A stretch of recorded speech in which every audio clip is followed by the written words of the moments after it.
Welcome back. In today's video, I'll show you exactly how to stop Snapchat from automatically saving your story to memories.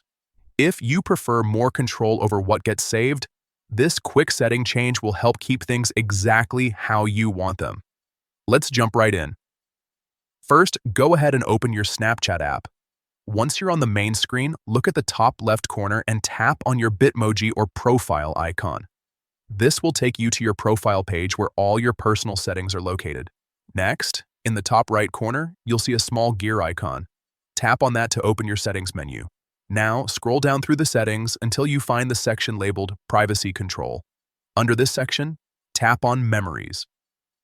This is where Snapchat manages how your snaps and stories are stored. Once you're inside the Memories settings, look for the option called Auto Save My Story Snaps.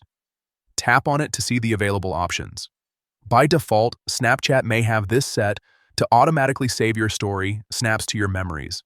If you want to stop that from happening, simply select Don't Autosave. And that's it.